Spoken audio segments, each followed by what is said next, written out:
ছাদের পলেস্তারা খসে পড়ছে টাঙ্গাইলে ভুয়াপুর থানার। প্রতিটি কক্ষ পরিণত হচ্ছে মরণ ফাঁদে।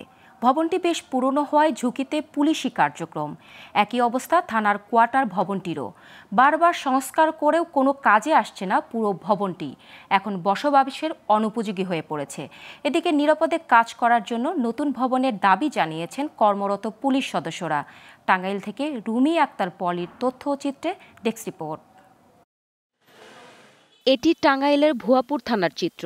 ভবনটির ওপরতলার বিভিন্ন কক্ষের ছাদের প্লাস্টার খসে পড়ছে, বেরিয়ে গেছে লোহার রড। দীর্ঘদিন ধরে মেরামত না করায় এমন বেহাল দশা ভবনটির। দ্রুত সংস্কার না করলে যে কোনো সময় ঘটতে পারে বড় ধরনের দুর্ঘটনা। পুলিশ সদস্যরা বলছে ভবনটি বসবাসের অনুপযোগী, কিন্তু বিকল্প ভবন না থাকায় বাধ্য হয়ে থাকতে হচ্ছে। ভবনটি পুরোপুরি সংস্কার বা আলাদা ভবন তৈরি করা দরকার বলে মনে করেন তারা। এই থানা বিল্ডিংটা অত্যন্ত ঝুঁকিপূর্ণ, ঠিক আছে, বিভিন্ন জায়গা ভাঙ্গিয়া গেছে। এটাতে আমরা ঝুঁকির মধ্যে আছি, যে কোনো সময় একটা বড় ধরনের দুর্ঘটনা ঘটতে পারে। রাত্রে এখানে যখন থাকা হয়, উপর থেকে চুন পরে ভাঙ্গা আপনারা দেখছেন, অনেক জায়গায় ভাঙ্গা মাথার উপরে পড়ে। মশারির জন্য আমরা বেঁচে থাকি আর কি। আমাদের এই বিল্ডিংটা অনেক পুরানো, হ্যাঁ, এখানে প্লাস্টার খুলে পড়তেছে। তারপরে দেখা গেছে বিভিন্ন ফ্লার ফাইটে গেছে, এটা একদম পড়ে যাওয়ার মতো অবস্থা হয়ে গেছে বিল্ডিংটা।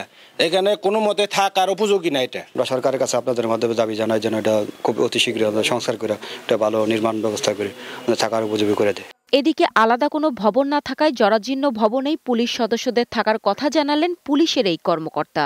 আপনাদের মাধ্যমে একটা মেসেজ সংশ্লিষ্ট মন্ত্রণালয় সহ সবাইকে জানাতে চাই যে আমরা এই বিল্ডিংগুলো দ্রুত সংস্কার বা নতুন কোনো বিল্ডিং করা যায় কিনা, এই ব্যাপারে একটা মেসেজ আপনাদের মাধ্যমে আমরা দিতে চাই আর কি, যাতে আমরা নিশ্চিন্তায় আমরা আমাদের অফিসার ফোর্স ঘুমাইতে পারে। টাঙ্গাইলের ভুয়াপুর থানার সব ভবন পরিত্যক্ত ঘোষণা করে নতুন ভবন নির্মাণ ও থাকার সুব্যবস্থার দাবি কর্মরত পুলিশ সদস্যদের। Global television news desk.